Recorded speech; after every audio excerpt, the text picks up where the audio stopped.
বাজার পরিস্থিতি জানাতে চট্টগ্রাম থেকে সরাসরি যোগ দিচ্ছেন সহকর্মী সাইফুল মাহমুদ।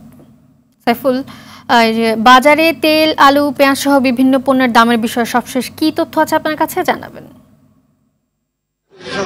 জি মালিহা, আসলে যেমনটি বলেছেন চট্টগ্রামের বাজার কিন্তু অপরিবর্তিত রয়েছে, কোনোভাবে কিন্তু আসলে সেটা যে কমবে সেটা কিন্তু বোঝা যাচ্ছে না। যারা সাধারণ ক্রেতা আছে তারা অভিযোগ করে বলেছেন সঠিক মনিটরিং এর অভাবে কিন্তু বিক্রেতারা যেভাবে পারছে সেভাবে বিক্রি করছেন, কোনোভাবে তাদেরকে নিয়ন্ত্রণ করা যাচ্ছে না।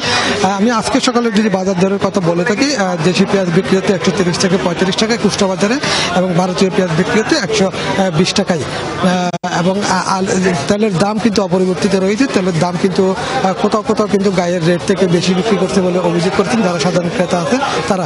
তবে দোকানিরা কিন্তু সেই বিষয়টি অস্বীকার করেছেন। ভারতীয় আলু বিক্রি হচ্ছে 160 টাকাতে, দেশি আলু বিক্রি হচ্ছে 70 থেকে 75 টাকায়, টমেটো বিক্রি হচ্ছে, দেশি টমেটো বিক্রি হচ্ছে 150 টাকাতে, এবং ভারতীয় টমেটো বিক্রি হচ্ছে 120 টাকায়।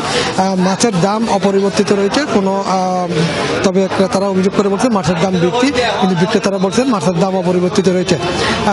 গত সপ্তাহের তুলনায় এই সপ্তাহে 5 টাকা কমিয়ে ফার্মের মুরগি বিক্রি হচ্ছে 190 থেকে 195 টাকা, দেশি মুরগি বিক্রি হচ্ছে 580 টাকাতে, এবং সোনালী মুরগি বিক্রি হচ্ছে 340 টাকাতে। 10 টাকা করে কমেছে। তবে সবজির দামে কিন্তু কোনো হেরফের হয়নি, আগের মতো সবজি বিক্রি হচ্ছে। ডিম বিক্রি, সাদা ডিম বিক্রি হচ্ছে 155 টাকাতে, লাল ডিম বিক্রি হচ্ছে 160-65 টাকাতে, এবং গরুর মাংস বিক্রি হচ্ছে 900 টাকা কেজিতে, এবং হাড় ছাড়া গরুর মাংস বিক্রি হচ্ছে 900 টাকায়, হাড়যুক্ত গরুর মাংস 800 টাকায়।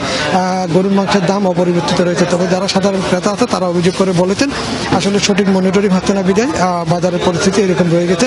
তবে বিক্রেতারা বিষয়টি অস্বীকার করেছেন, তারা জানিয়েছেন আসলে তারা বেশি দামে কিনতে হচ্ছে বিধায় বেশি দামে বিক্রি করতে হচ্ছে। তবে ক্রেতাদের অভিযোগ হচ্ছে যে সঠিক মনিটরিং নাই বিধায় আজকে বাজার পরিস্থিতি খারাপের দিকে। তবে সবকিছু মিলিয়ে কিন্তু আসলে চট্টগ্রামের বাজার অপরিবর্তিত রয়েছে, এটাই সত্য। মালিয়া, এটাই ছিল আমার কাছে বাজার পরিস্থিতি নিয়ে সর্বশেষ তথ্য। ধন্যবাদ আপনাকে।